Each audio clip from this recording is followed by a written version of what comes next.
जय श्री राम, जय हनुमान।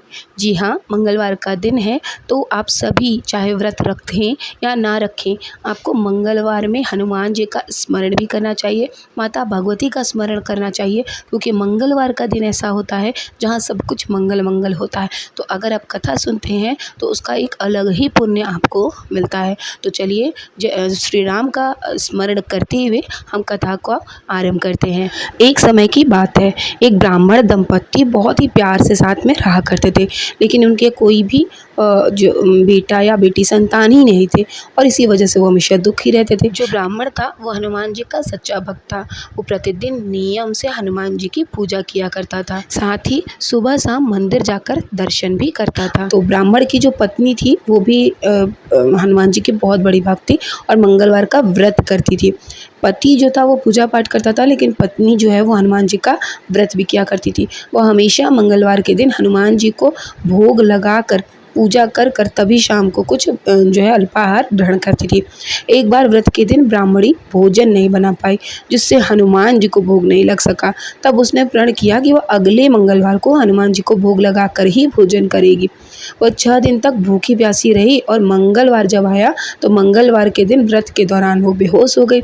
ब्राह्मण की निष्ठा और लगन देखकर हनुमान जी बहुत प्रसन्न हुए और आशीर्वाद के रूप में एक संतान दी और कहा कि यही है जो तुम्हारी बहुत सेवा करेगा। संतान पाकर ब्राह्मणी बहुत खुश हुई और उसने बालक का नाम मंगल रख दिया। कुछ समय बाद जब ब्राह्मण घर आया तो घर में बच्चे की आवाज़ सुनाई दी और पत्नी से पूछा कि यह बच्चा कौन है। ब्राह्मणी की पत्नी ने कहा, हनुमान जी ने व्रत से प्रसन्न होकर अपने आशीर्वाद के रूप में यह संतान हम दोनों को दी है। ब्राह्मण को अपनी पत्नी की इस बात पर भाई विश्वास नहीं हुआ कि इतना जल्दी प्रसन्न हो जाएंगे और बच्चा भी दे देंगे, इतने साल से नहीं हुआ अब हो जाएगा। तो एक दिन जब ब्राह्मणी घर पर नहीं थी तो ब्राह्मण ने मौका देखकर बच्चे को जो है कुएं में गिरा दिया। जब ब्राह्मणी घर लौटी तो उसने मंगल के बारे में पूछा, तभी पीछे से मंगल मुस्कुरा कर आ गया और ब्राह्मण बच्चे को देखकर आश्चर्यचकित रह गया कि इसको तो हमने फेंक दिया था, अब ये कहाँ से आ गया। रात को हनुमान जी ने ब्राह्मण को सपने में दर्शन दिए और बताया कि यह संतान तुम्हारी ही है। तुम्हारी पत्नी ने मेरा बहुत तप किया है, पूरा 7 दिन लगातार व्रत रहा है और जो है मेरी पूजा मन से की है, जिसके फलस्वरूप तुम दोनों के दुखों को दूर करने हेतु मैंने तुम्हें संतान सुख दे दिया है। ब्राह्मण सत्य जानकर बहुत खुश हुआ। इसके बाद ब्राह्मण दंपत्ति प्रत्येक मंगलवार को व्रत रखने लगे। शास्त्रों के अनुसार जो भी मनुष्य मंगलवार व्रत और कथा पढ़ता है या सुनता है उसे हनुमान जी की विशेष कृपा प्राप्त होती है। सभी कष्ट उसके दूर होते हैं और हनुमान जी उनके वो दया के पात्र बन जाते हैं। तो आप मंगलवार का अगर व्रत करते हैं या नहीं करते हैं तो भी आपको जो है उनका पूजा अवश्य, कथा देखिए किसी का भी आप दिन होता है ना तो कथा अवश्य सुना करें, उसका आपको विशेष लाभ मिलता है। अब बात करते हैं कि अगर आप व्रत रखना चाहते हैं तो कैसे रखेंगे। देखिए हनुमान जी का व्रत लगातार 21 मंगलवार करना चाहिए। मंगलवार के दिन सुबह उठकर स्नान कर लीजिए और उसके बाद हनुमान जी का ध्यान करिए, व्रत का संकल्प करिए। संकल्प कैसे करेंगे, हाथ में पुष्प लेंगे, अक्षत लेंगे और कुछ मुद्रा लेंगे, चावल लेंगे, ठीक है। उसके बाद अक्षत और चावल, सॉरी एक ही हो गया, अक्षत पुष्प और कुछ मुद्रा।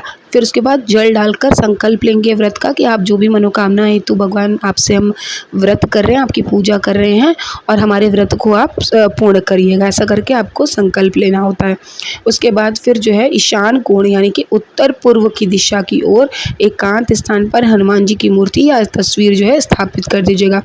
फिर गंगा जल की छींटे डालकर उनका लाल कपड़ा धारण कराएं, पुष्प, रोरी और अक्षत की छींटे दें। इसके बाद चमेली के तेल का दीपक जलाएं। अगर चमेली का तेल ना हो तो आप देसी घी का भी दीप जला सकते हैं। इसके बाद हनुमान जी को फूल अर्पित करें। अक्षत व फूल हाथ में रखकर उनकी कथा सुने। हनुमान चालीसा पढ़ना चाहते हैं, जैसे संकल्प आप जिस चीज़ का लें, समय के अनुसार देखिए फल दोनों का बराबर है अगर आपका भाव सच्चा है, ठीक है। तो हनुमान चालीसा पढ़ना चाहते हैं तो हनुमान चालीसा या सुंदरकांड पढ़ना चाहते हैं तो सुंदरकांड, यही चीज़ आपको 21 मंगलवार तक लगातार एक ही चीज़ का पाठ करना है। इसके बाद भोग लगाइए, चाहे घर घर से बना हुआ आप बनाएंगे तो बहुत ही अच्छा है।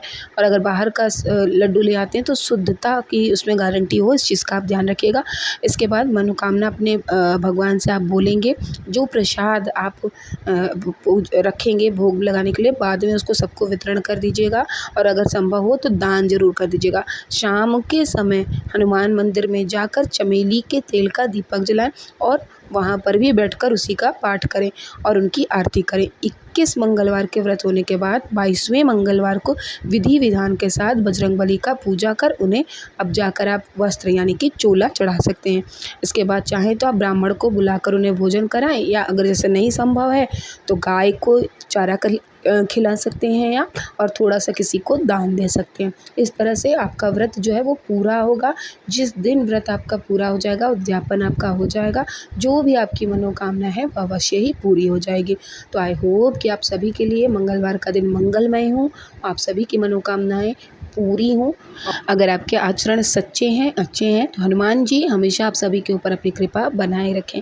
मिलेंगे नेक्स्ट वीडियो में, तब तक के लिए ओम नमः शिवाय, जय माता दी।